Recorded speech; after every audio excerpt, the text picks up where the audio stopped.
Para a palavra ao professor Vitorino, vice-presidente da Câmara Municipal. Boa tarde. Por deformação profissional tenho que vir sempre aqui para ver o olho no branco aí. Não é do inimigo, mas é dos colegas.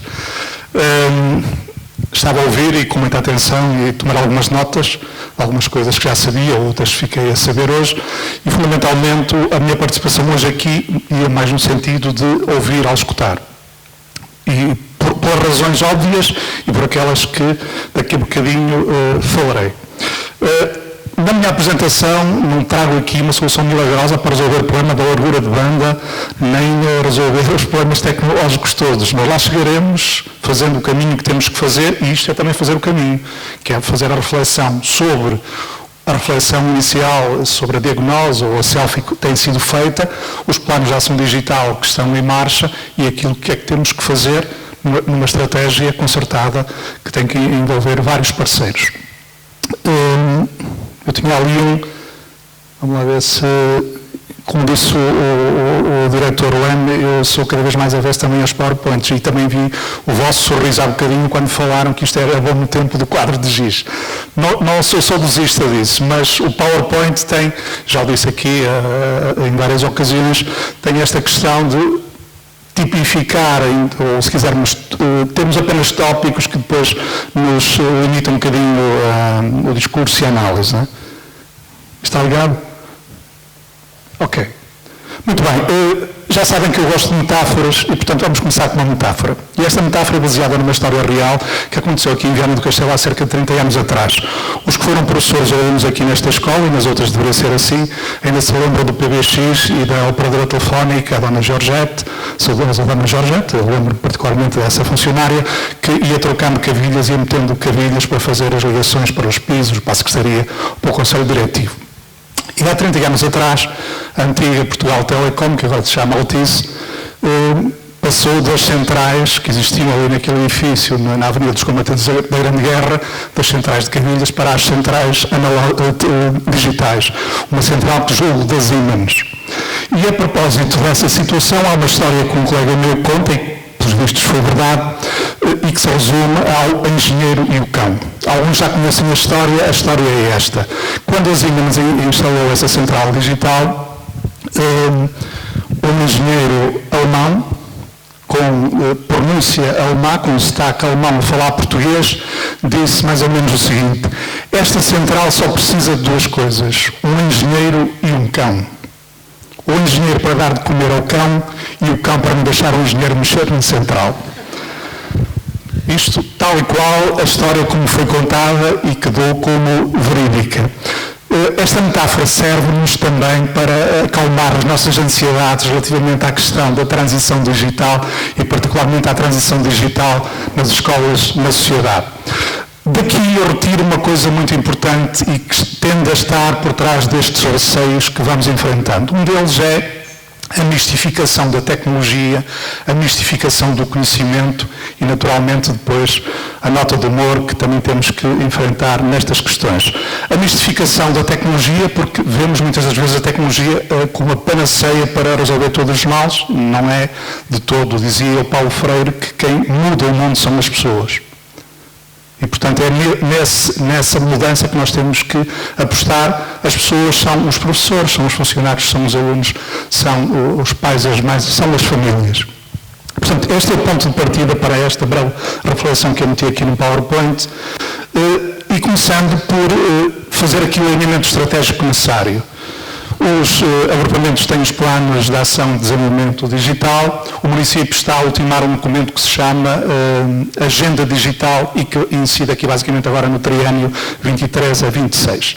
É um documento que está também articulado com aquilo que é o Plano Nacional para a Transição Digital e, portanto, procura ser, se quiserem, um roteiro de ação. Este roteiro de ação bebe muito a ideia naquilo que é o conceito de Smart City, que nós trazemos para português por cidade inteligente, mas que, a rigor, não é bem isso. O conceito da cidade inteligente tem a ver, essencialmente, com a questão da tecnologia aqui, como criando conectividade no sentido de melhorar os processos, as relações entre as instituições, as escolas, o governo local, as câmaras municipais, as juntas de freguesia, dão há bocadinho um bom exemplo, eu aproveito para fazer uma pequena correção, não é a loja do cidadão de Lanheses, é o espaço cidadão de Lanheses, que é um espaço que o município criou em várias áreas descentralizadas do município, tem também em Barroselas, o que já tem em Vila Nova de Anha, e portanto permite também esta proximidade. O conceito de Smart City joga precisamente com isto, permite gerir as questões de tráfego através da análise do Big Data, dos dados em tempo real, por exemplo, nos semáforos, nessas coisas todas, a gestão dos resíduos sólidos urbanos, o manancial de potencialidades que tem. Portanto, esta agenda digital de Viana do Castelo, que está o texto a ser ultimado, eu estou a fazer ali uma revisão da parte que me incumbe, está, portanto, neste sentido de criarmos aqui este alinhamento necessário. É, portanto, uma selfie também, se quisermos, o estado atual daquilo que temos, e vocês já deram aqui exemplos concretos dessa situação, seja a nível das insuficiências em termos tecnológicos, das plataformas, da internet, da própria rede elétrica, seja das metas que nos propomos alcançar em linha com aquilo que é o plano também de transição digital do próprio país e que tem no seu primeiro eixo prioritário precisamente a preocupação com as pessoas.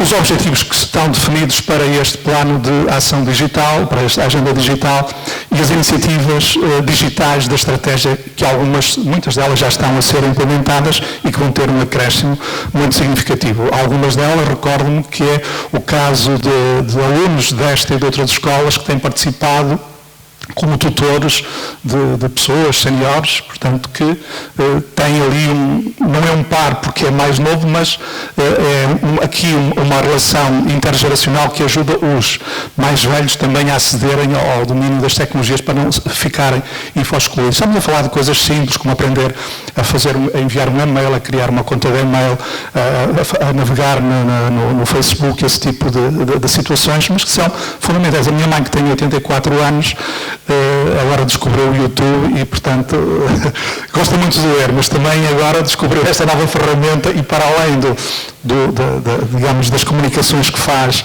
para outros países, particularmente com a família, também descobriu esta nova ferramenta e, portanto, é grato ver que também há a única diferença é que, enquanto que a avó do Bruce Springsteen, que eu vou ver daqui a uns dias, me comunicou que ele ganhou um Grammy para aí há 20 anos atrás porque viu na internet, a minha mãe só teve acesso a isto há relativamente pouco tempo. Portanto, estamos a falar de uma população que no Concelho de Viana do Castelo, à volta de 69% da população tem apenas o ensino básico e, portanto, do ponto de vista do acesso às ferramentas digitais, muitas delas estão ainda numa fase muito iniciática. Bom, isto a propósito da agenda digital, deste rumo que queremos de trabalho em comum. Quais são as prioridades? Podemos elencá-las aqui em quatro pontos essenciais. Um primeiro tem a ver com as pessoas. Isto é, dotar as pessoas, ou proporcionar às pessoas, o acesso às competências essenciais no domínio das novas tecnologias, particularmente das ferramentas proporcionadas pela nova internet, pela internet mais recente, todas a parte do 5G, todas essas possibilidades que se abrem, quer para a vida do dia-a-dia, quer para o acesso a novas atividades profissionais que a digitalização permite e que estão em franco crescimento. O aparecimento dos hubs de cowork, o aparecimento de startups, o aparecimento de empresas que trabalham muito em torno das novas tecnologias está, de facto, no centro da preocupação. Um outro tem a ver com os locais digitais. O palavrão, se quiserem, é bairros digitais. Bairros digitais não no sentido do bairro da cidade, mas da criação de comunidades que podem ser na cidade, mas serão também nas nossas aldeias e vilas do concelho, no sentido de criar as condições, por exemplo, para o comércio incrementar as suas vendas a partir da loja física, mas com uma conexão ao digital, criando os chamados marketplaces, que já existem, mas que precisam de uma alavanca para permitir que as pessoas possam chegar a um mercado, se quiserem, mais global e, com isso, também melhorar as suas rentabilidades e, portanto, criar o ecossistema, se quisermos, o ecossistema no sentido digital, para que estes locais digitais sejam de facto espaços de crescimento económico, de desenvolvimento da sociedade. O crescimento económico, eu gosto mais da palavra desenvolvimento, é outra das áreas fundamentais, porque aqui de facto o que se pretende é robustecer as condições deste ecossistema para poder depois, no âmbito da saúde, da educação, das autarquias, do comércio, da cultura, podermos de facto alavancar uma cultura digital. Antes de vir para cá, uma das coisas que fiz, não sei se foi algum de vocês, acho que não, mas foi responder a um mail de uma munícipe que me perguntou porque é que no Eira em Viana tínhamos que utilizar uma bilhética de papéis. Eu sei que é possível já fazer uma bilhética sem papéis, não é? No Tate Modern em Londres, vocês chegam lá, leem o QR Code e apresentam ao segurança e entram. Na bilheteira online já conseguem fazer isso e meter isso num cartão ou numa pulseira digital. Tudo é possível, falta é de facto depois fazer. E não estamos todos ao mesmo nível. Dou-vos este exemplo. O ano passado, no Viana Bate Forte, eu fui um impulsionador, começando logo em julho, na aceleração destas coisas, com a adoção de uma pulseira que basicamente visava facilitar as transações e pôr também já os nossos comerciantes a utilizarem isto para facilitar os processos de venda e demorar menos tempo com trocos, essas coisas todas. No Viana Bate Forte, o feedback que os comerciantes com bares me deram foi este. Enquanto na sexta-feira apareceu uma população, sobretudo mais jovem, que rapidamente aderiu à pulseira e, portanto, aquilo para eles era uma coisa perfeitamente normal. No sábado, que apareceu mais a minha geração e, se calhar, a vossa geração, houve mais resistência já à adoção desse procedimento. Portanto, o que quer dizer que, do ponto de vista psicológico, também há aqui barreiras que é necessário ultrapassar e, portanto, só quando isso for feito ou alavancando estes inputs é que nós conseguimos, de facto, fazer esta transformação na senda deste crescimento económico que pretendemos em todos os setores da economia. A quarta e derradeira prioridade, elas são todas interligadas, obviamente, eu não gosto da palavra porque a resiliência, do ponto de vista da mecânica dos materiais, quer dizer o oposto daquilo que nós habitualmente dizemos. A resiliência sustentável significa apostar na dupla transição, a transição digital, isto é, aquilo que pode ser feito de uma forma mais simplificada, recorrendo até à inteligência artificial, obviamente, deve ser feita dessa forma. E também na dupla transição, temos a transição digital, temos a transição verde ou azul, dependendo do contexto, se estivermos a falar do oceano, que tem a ver com a questão da sustentabilidade ambiental. Portanto, a vertente mais ecológica que é necessário fazer, a descarbonização da economia, dos veículos, toda essa parte que é necessário fazer. Portanto, aparecer a tecnologia, neste caso a digitalização, ao serviço também dessa transição verde. Isto para dizer o quê? Que são linhas de força daquilo que é um documento estruturante e que tem nos planos de ação de desenvolvimento digital das escolas também uma amarração que temos que considerar, obviamente. Fazendo aqui um breve parênteses que está relacionado com isto. Alguns eixos que nós temos que aqui ter, eu pus inicialmente pressupostos, depois retirei, mas que é este. Primeiro, a educação tem que ser assumida claramente como um elemento de coesão social. Estive ontem a dar uma vista de olhos, provavelmente também o fizeram no Jornal de Notícias, alguns dados sobre os alunos com ação social escolar. O número de alunos com ação social escolar não é mais elevado porque as captações, ou se quiserem os limiares que são definidos, só praticamente famílias indigentes é que caem naqueles escalões A e B. Mas sabemos que a realidade supera de facto essa situação.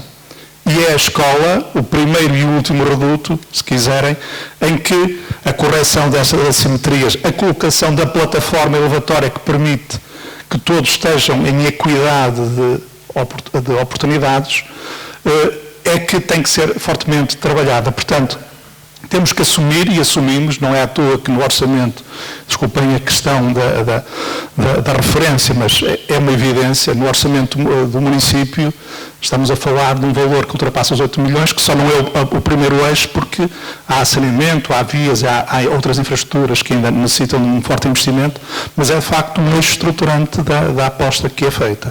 E, portanto, assumir a educação como base para a coesão social é a melhor forma de nós começarmos a trabalhar estas questões da transição digital e incorporá-la também nessa coesão social.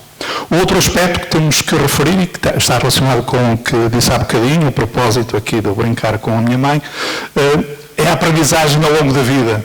Os velhinhos diziam que era aprender até morrer. Há pessoas que ainda não incorporizaram isto, mas de facto é uma necessidade, atendendo à mudança veloz, à aceleração tecnológica e na economia, a mudança no sistema produtivo, da estruturação dos postos de trabalho. Tudo isto está a obrigar a que essa aprendizagem seja de facto realizada. Pode ser mais formal ou menos formal, mas ela é realizada e vai acontecer com mais acuidade. Se lerem ou relerem a terceira vaga do Alvin Toffler, ele fala já disto há 40 anos atrás. Isto está a acontecer com uma velocidade estonteante. A descentralização das políticas educativas. Há bocadinho o José Carlos falava da responsabilidade do município. É de facto, há um processo de transferência de competências que acompanha um envelope financeiro em determinadas áreas, mas noutras não acompanha. E nisso o município tem ido um bocadinho além nesta questão do apoio à manutenção da infraestrutura tecnológica, da informática, tudo isso. Já estamos a fazer o esforço. Estamos também a trabalhar, não apenas no sentido de mapear, mas de poder também ajudar as escolas nestas dificuldades que estão aqui elencadas. Há outras questões que têm que ser resolvidas também no quadro legal. Porquê? Porque não basta fazer a descentralização de competências e depois não haver a regulamentação através das portarias. Por exemplo, nas questões de mobiliário, das escolas do segundo e terceiro ciclo, do ensino secundário, muitas dessas coisas ainda não estão, digamos, regulamentadas. Mas é um processo que está em andamento e, portanto, os diretores, as diretoras aqui presentes podem também com propriedade falar disto. Portanto, estamos aqui no mesmo alinhamento, como dizia há bocadinho.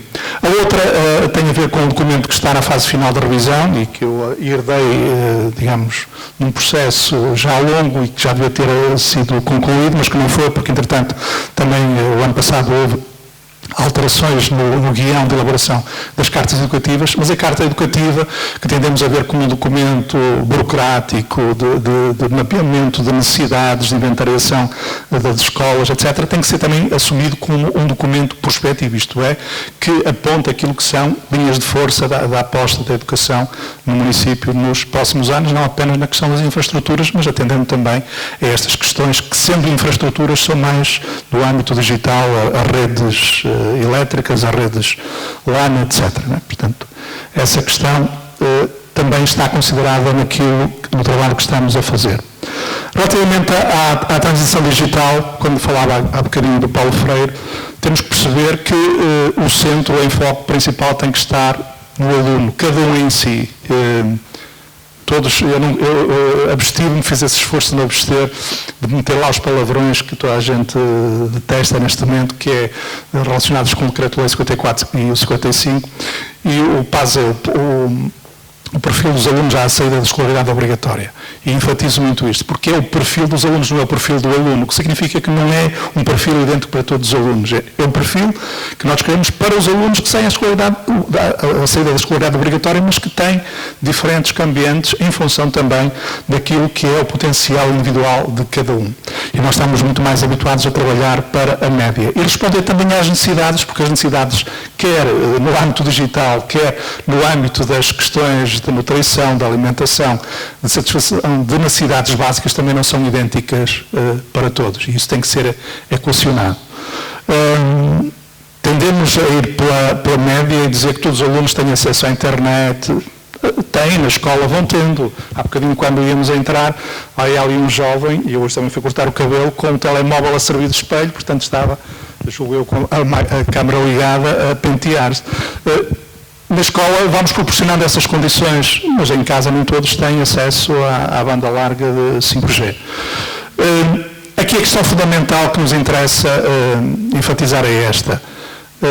A transição digital tem que ter um enfoque muito grande naquilo que vocês há bocadinho falavam, na fé dos marinheiros, que é o redesenhar os processos de ensino e aprendizagem. E hoje a questão já não se coloca ao nível de estarmos a falar de quadros de giz ou de diapositivos com acetato. Estamos a falar já daquilo que, para uns é a educação 4.0, para outros já é a educação 5.0. Resumidamente, para não nos determos aqui em questões filosóficas, enquanto na educação 4.0 há claramente uma aposta na tecnologia e, portanto, aí a transição digital serve a esse propósito para a melhoria dos resultados da aprendizagem, seja porque domina melhor as ferramentas para fazer uma apresentação oral, para fazer uma avaliação, que é também uma autoavaliação, uma avaliação muito formativa, produzindo um relatório, uma apresentação, o que seja, uma app. Né? Estive na semana passada numa apresentação da Apps for Good, que alguns de vocês conhecem, na área metropolitana do Porto, em que miúdos já do 7º ano até aos 12º de programação apresentavam apps que eles desenvolveram para resolver um problema. Esse é o cerne da educação que estamos a falar, chamamos-lhe 4.0 ou 5.0.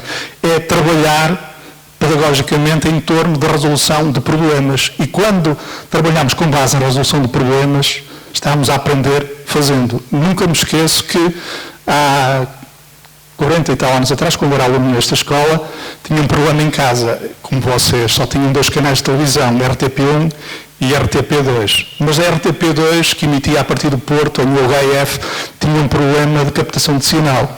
Como é que eu resolvi esse problema? Comprei um livro que ainda lá tenho na minha biblioteca, chamado Manual de Antenas, e tratei de produzir uma antena com 2 dipolos feitos em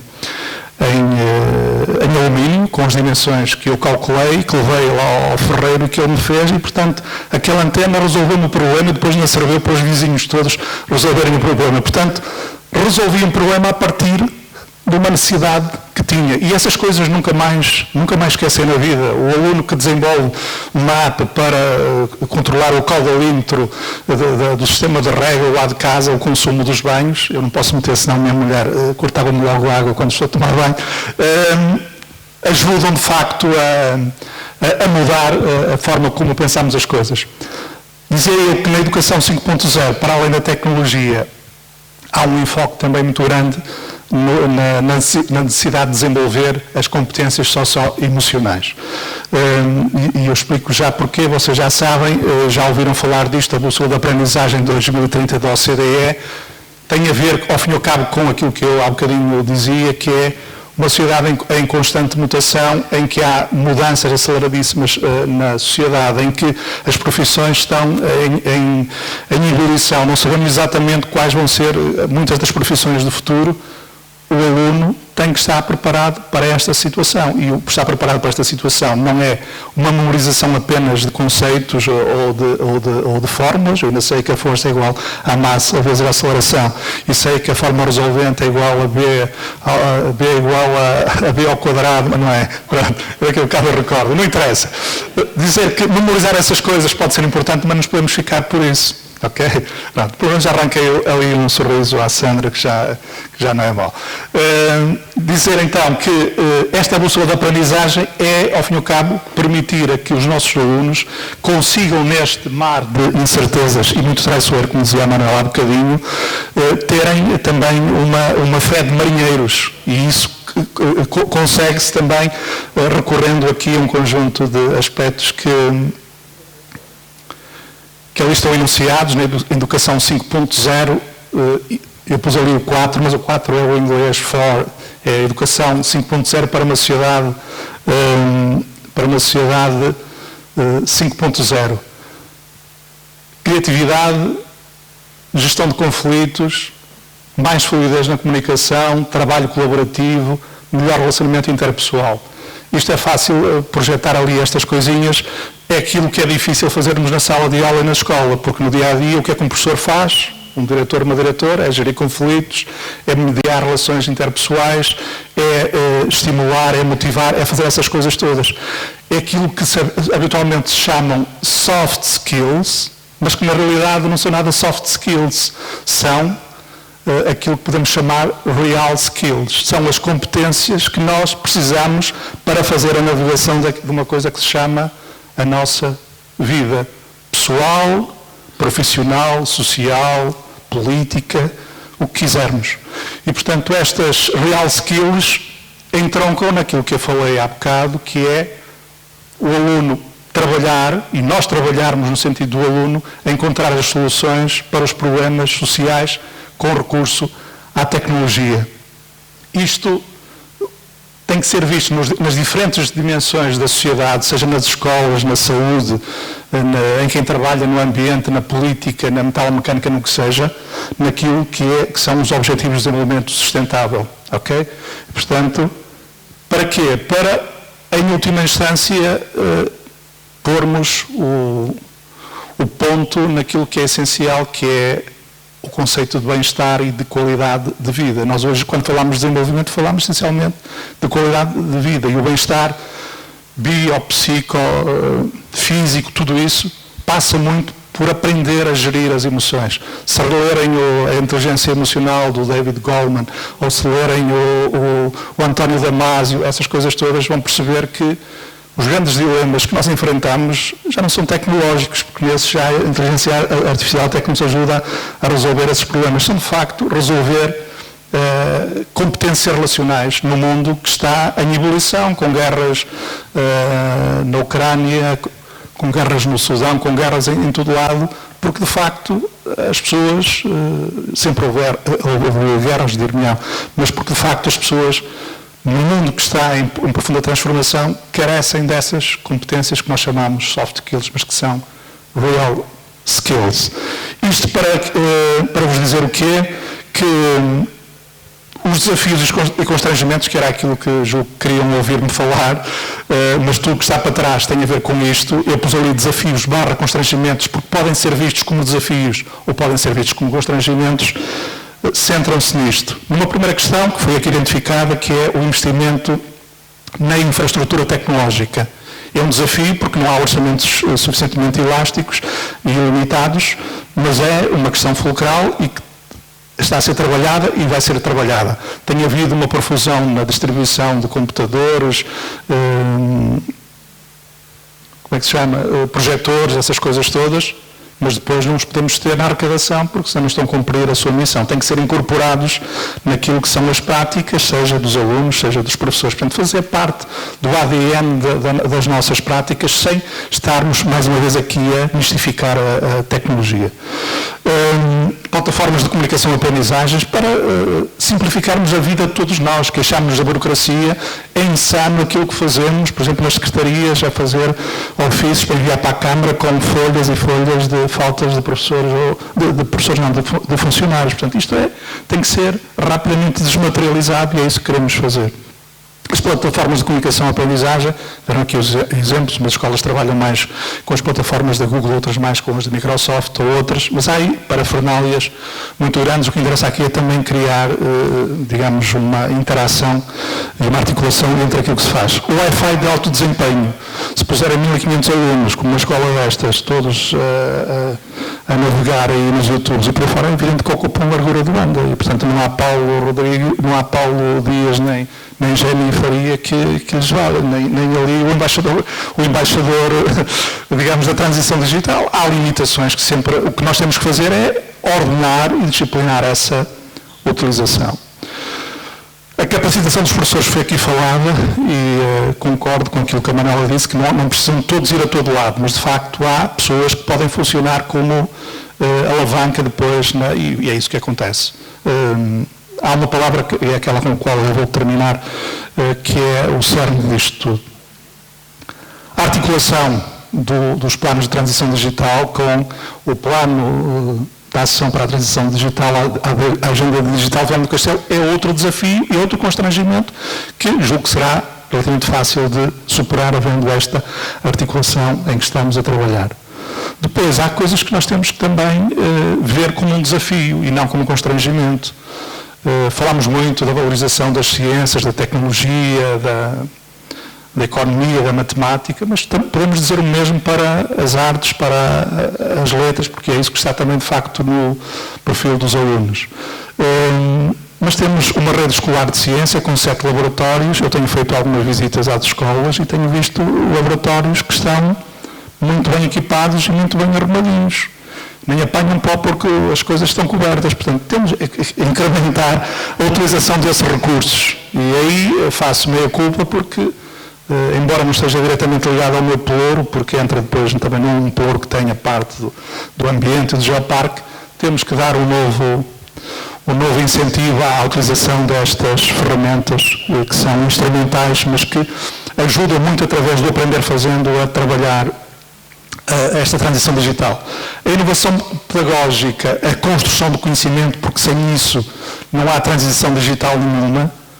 Aquela ideia que temos um bocadinho omnipresente na sociedade, que há nativos digitais, se forem ler o Tecnologia, que fala a fábrica dos critérios digitais, diz isso não existe. O que nós temos são criaturas que vão clicando com o dedo no ecrã de terra-idade, mas que não desenvolvem capacidades de abstração, nem de programação, nem nada disso. Aqueles exemplos que temos visto aqui, o colega Fernando, que eu vi, Vítor, que eu vi outro dia na escola básica de dar com entusiasmo a pôr um cubo mágico a ser feito por um robô assim nos segundos. Estavam aqui outros colegas que já têm trabalhado a questão da programação robótica nas escolas do primeiro ciclo. Há muitas escolas que têm desenvolvido isto. É uma coisa que nós temos que aprofundar e fazer de forma articulada. Porquê? Porque tal como ensinamos a ler, escrever e contar logo nas primeiras idades, também temos que ensinar a codificar e a descodificar linguagens. E isso não é uma coisa elaboradíssima só para pessoas sobredotadas, é uma coisa que pode ser desenvolvida desde tenra idade, logo até nos jardins de infância. E para não me alongar mais, o último diapositivo que tenho ali, mas que vocês não conseguem ver, é aquilo que eu fui vendo nestas apresentações e que sei que está também desse lado. E que é, digamos, a questão fundamental disto tudo. É o entusiasmo. Obrigado.